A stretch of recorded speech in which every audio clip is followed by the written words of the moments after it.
المشاهدين الكرام، السلام عليكم ورحمة الله تعالى وبركاته. نشرة الأخبار من الفضائية الإريترية، وفيها: إريتريا تشارك في اجتماع حقوق الإنسان في جنيف.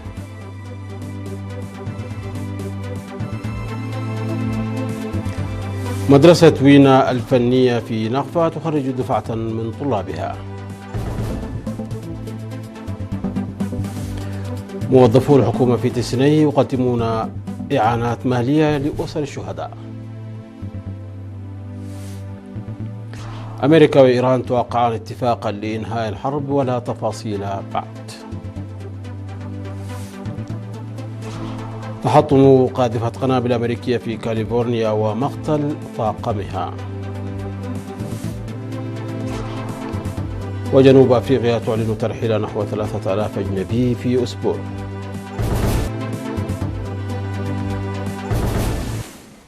أهلا بكم مشاهدينا. ألقت سفيرة إريتريا الدائمة لدى الأمم المتحدة السيدة صوفيا تسفا مريم كلمة في اجتماع جنيف في 15 من يونيو الجاري لمناقشة تقرير عن حالة حقوق الإنسان في إريتريا. وقالت السفيرة صوفيا في خطابها أن إريتريا ترفض تقرير مجلس حقوق الإنسان من حيث المبدأ والمضمون بسبب منهجيته ومحتواه والمعلومات غير الواقعية على أرض الواقع. وأوضحت أن النتائج والاستنتاجات التي توصل إليها لا يمكن استخدامها كمصدر موثوق للنقاش. وذكرت أن الجهة المقررة تعتمد في الغالب على مصادر سرية وغير موثوقة، ولا تولي اهتماما يذكر بالتقدم الموثق من قبل وكالات الأمم المتحدة وغيرها من المنظمات في مجالات الصحة والتعليم والأمن الغذائي والبنية التحتية والتنمية الاجتماعية والاقتصادية.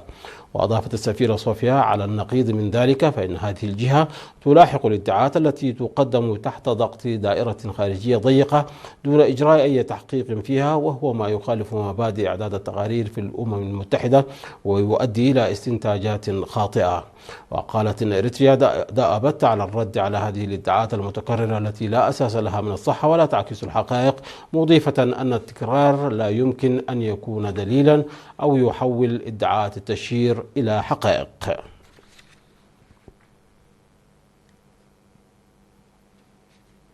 احتفلت مدرسة وينا الفنية الداخلية في مديرية نقفة في 14 من يونيو الجاري بتخريج 118 طالبا بينهم 42 طالبة. وتلقى الخريجون تدريبا عمليا ونظريا لمدة عامين في مجالات الميكانيكا والكهرباء والبناء والنجارة والحدادة. وأشار مدير المدرسة الأستاذ قلاب زرؤو إلى مساهمة المعرفة التي اكتسبها الطلاب في عملية بناء الوطن. وقال المدير العام لقسم التعليم الفني والمهني في وزارة التعليم السيد تسفاي سيوم أن الشباب الذين تخرجوا من مدرسة وينا الفنية على مدى السنوات 36 الماضية يقومون بعمل فعال في مختلف أنحاء البلاد. وأكد أن العمل لتجهيز المدرسة بمعدات حديثة. وأكد ممثل الخريجين على الاستعداد لتقديم الإسهام في متطلبات الوطن. وفي الختام تم تكريم الطلاب المتميزين وعرضت أعمال الخريجين.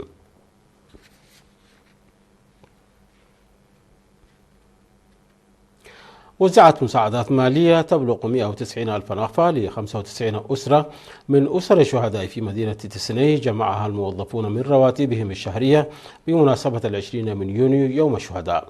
وقال مدير المديرية تسني السيد سيوم غبريسوس أن برنامج وقال مدير مديرية تسني السيد سيوم غبريسوس أن برنامج إعانة أسر الشهداء ظل يقوم به الشعب وأصحاب المؤسسات لفترة طويلة، مشيدا بالموظفين لمبادرتهم. وأفاد مراسل وكالة الأنباء الإريترية بأنه تم توزيع 170 ألف نقفة تبرع بها موظفو الحكومة على 70 عائلة من عائلات الشهداء العام الماضي. وقال السيد عبد الحميد إسماعيل سكرتير الجبهة الشعبية للديمقراطية والعدالة في المديرية إن للدعم معاني عميقة تتجاوز فوائده الاقتصادية وحث الآخرين على حذوه. وفي الوقت نفسه وبمناسبة 20 من يونيو قام موظفو المؤسسات الحكومية في طرونا وسكان بلدة طرونا وغيرهم بحملة نفير فعالة. وشملت حملة النفير التي جرت في 14 من يونيو الجاري بناء مقابر الشهداء والعناية بالأشجار وغيرها من النشاطات. تم إحياء 14 من يونيو اليوم العالمي للتبرع بالدم على مستوى إقليم شمال البحر الأحمر في مدينة قندع. وقال رئيس جمعية المتبرعين الطوعيين بالدم في إقليم شمال البحر الأحمر السيد تولدي تسفازقي إن الغرض من إحياء هذا اليوم هو أن يجدد الأعضاء قسمهم وتشجيع أولئك الذين لم يتبرعوا بعد على الانضمام إلى هذه المبادرة المقدسة، مشيدا بالمواطنين الذين يتبرعون بالدم من وقت لآخر. وأكد أن أنشطة الجمعية في الإقليم قد توسعت لتشمل 10 مديريات ويجري العمل بفعالية بالتنسيق مع الشركاء. وقال المدير الطبي لمستشفى قندع الإقليمي المرجعية الدكتور ساميل قولد جبريل من جانبه أن التبرع بالدم من قبل المتطوعين المهتمين يلعب دورا مهما في إنقاذ الأرواح. وقال أنه على الرغم من أن مستوى وعي المجتمع قد ارتفع إلا أنه لا تزال هناك حاجة إلى بذل المزيد من الجهود للوصول إلى المستوى المطلوب. من جانبه ذكر الرئيس الفخري لجمعية المتبرعين الطوعيين بالدم في الإقليم السيد رزاني في السها بأهمية رفع مستوى معرفة وفهم الشباب الذين بلغوا السن التي تمكنهم من التبرع بالدم لضمان استمرارية الأجيال، مشيدا بالأعضاء الذين ما زالوا يتبرعون بانتظام عن طيب خاطر وبمبادرة منهم. وأشاد السيد كبروب عند مكيل المدير التنفيذي لإدارة إقليم شمال البحر الأحمر بدور ومساهمة المتبرعين الطوعيين بالدم، مؤكدا أن إدارة الإقليم ستعمل جنبا إلى جنب الجمعية لضمان استمرارية التبرع بالدم، لأنه يتوجب أن يكون قائما على المجتمع على المستوى الإقليمي. يسهم مشتل مديرية أصالون في إنجاح أنشطة التشجير بتنمية الشتول مختلف أنواع الأشجار. وأوضح مسؤول سلطة الغابات والحياة البرية في المديرية السيد كبرون جبري يوهنس إعداد أكثر من 150 ألف شتلة من 21 نوعا لقرسها في المدارس ودور العبادة والمؤسسات الحكومية وغيرها من المواقع. وقال خبير تنمية الغابات السيد الأمين محمود أن المشتل يقوم بأنشطة جيدة ويكون أكثر فعالية إذا تم حل أوجه القصور فيه.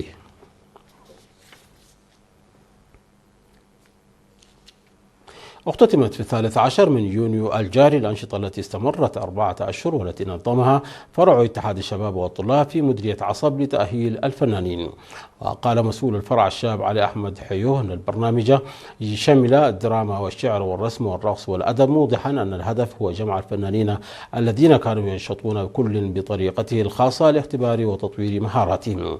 وشارك في هذا الحدث 800 شخص، وتم إنتاج 28 أغنية وطنية و35 قصيدة بالإضافة إلى الأناشيد والمسرحيات والأدب والمونولوج والرسومات والرقصات.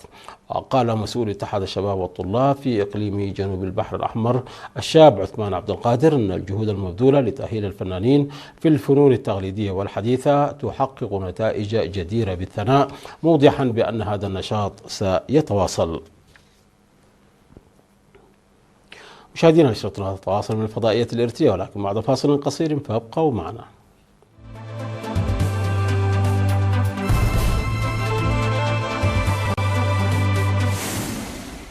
أهلا بكم مجددا. قال الرئيس الأمريكي دونالد ترامب أن الولايات المتحدة وإيران وقعتا اتفاقا أوليا لإنهاء الحرب في الخليج، لكن سيجري الكشف عن تفاصيل الاتفاق لاحقا. وقال البلدان أنه لم يتم التفاوض بعد على وقف دائم لإطلاق النار، سيمدد الاتفاق وقف إطلاق النار الهش المعلن في أبريل لمدة 60 يوما أخرى، وسيعيد فتح مضيق هرمز الذي أغلقته إيران بالكامل تقريبا منذ أن هاجمتها الولايات المتحدة وإسرائيل في فبراير الماضي. وقال ترامب عقب وصوله إلى فرنسا لحضور قمة دول مجموعة السبع تم التوقيع على الاتفاقية بالكامل. وأضاف إن نائبه جي دي فانس سيحضر مراسم التوقيع الرسمية في جنيف يوم الجمعة. ويعد الاتفاق أهم خطوة حتى الآن لحل الصراع الذي أودى بحياة ما لا يقل عن 7,000 شخص معظمهم في إيران ولبنان، وأحدث اضطرابا في أسواق الطاقة العالمية. وكتب الرئيس الإيراني مسعود بازشكيان على وسائل التواصل الاجتماعي أن مذكرة التفاهم بين الولايات المتحدة وإيران خطوة مهمة نحو وقف للقتال، لكنه أشار إلى أن الاتفاق النهائي على وقف دائم لإطلاق النار لم يتبلور بعد. قال مسؤولون في سلاح الجو الأمريكي أن قاذفة قنابل من طراز بي 52 تحطمت عند الإقلاع من قاعدة إدواردز الجوية الواقعة في صحراء موهافي بجنوب كاليفورنيا، واشتعلت فيها النيران وقتل جميع أفراد طاقمها الثمانية. وقال الكولونيل جيمس هيز من سلاح الجو الأمريكي في مؤتمر صحفي بعد ساعات من الحادث أن الطائرة ذات المحركات الثمانية والمصممة لحمل القنابل النووية والتقليدية كانت في مهمة اختبار روتينية عندما تحطمت على مدرج قاعدة إدواردز بعد إقلاعها مباشرة. وشوهد عمود من الدخان الأسود الكثيف يتصاعد من موقع التحطم من على بعد أميال فور وقوع الحادث. هذا وفي سياق متصل قالت وزارة الدفاع الروسية أن قاذفة قنابل استراتيجية روسية من طراز توبوليف سقطت في منطقة إيروكوستك في سيبيريا أثناء رحلة تدريبية، لكن طاقمها المؤلف من 4 أفراد تمكن من القفز منها بسلام. أعلنت وزارة الداخلية في جنوب أفريقيا أن البلاد رحلت 2745 أجنبيا خلال أسبوع من تعهد الرئيس سيريل رامافوزا تشديد مكافحة الهجرة غير القانونية. وتشهد البلاد منذ بضعة أشهر مظاهرات معادية للأجانب، ودفعت مؤخرا أعمال نهب محال تجارية وهجمات استهدفت أجانب دفعت مواطنين من نيجيريا وملاوي وغانا وزيمبابوي وموزمبيق إلى قبول ترحيل طوعي نظمته حكوماتهم.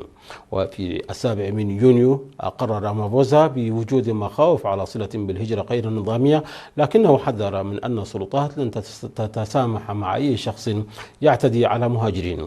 وأوضحت الحكومة أن معظم الأشخاص الذين رحلوا كانوا يقيمون في البلاد بشكل غير قانوني، مشيرة إلى أن من بينهم الرعايا من ملاوي، ويعيش نحو 7000 منهم على أرض مهجورة في مدينة ديربان الساحلية بشرق البلاد، حسب ما أفادت به اللجنة الوزارية المشتركة المعنية بالهجرة والتي استحدثت مؤخرا.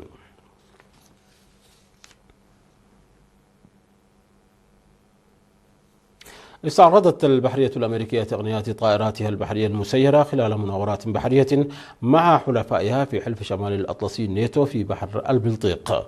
ويبلغ طول مركبة الاستطلاع التابعة للبحرية الأمريكية حوالي 5 أمتار، وتستخدم لاستطلاع الموانئ والسواحل والسفن. وفي مناورات يوم الاثنين أتاحت مركبات الاستطلاع المستقلة العالمية الأمريكية التي تم تشغيلها من سفن حربية تابعة للبحرية الملكية البريطانية الفرصة لحلفاء الناتو للتدرب على رصد وتحديد أهداف الطائرات البحرية المسيرة. وجاءت هذه التدريبات بعد إنقاذ 2 من أفراد طاقم طائرة تابعة للجيش الأمريكي بواسطة طائرة مسيرة بحرية تابعة للبحرية بعد إسقاط مروحيتهم من طراز أباتشي بالقرب من مضيق هرمز خلال الصراع الأمريكي الإيراني. مشاهدينا، انتهت النشرة، ولكن قبل الختام إليكم تذكير بأهم ما جاء فيها من أنباء. أريتريا تشارك في اجتماع حقوق الإنسان في جنيف.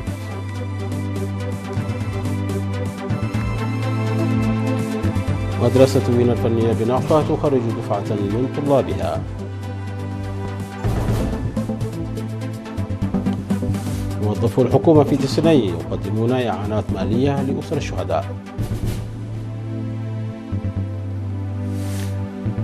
أمريكا وإيران توقعان اتفاقا لإنهاء الحرب ولا تفاصيل بعد. تحطم قاذفة قنابل أمريكية في كاليفورنيا ومقتل طاقمها. وجنوب أفريقيا تعلن ترحيل نحو 3000 أجنبي في أسبوع.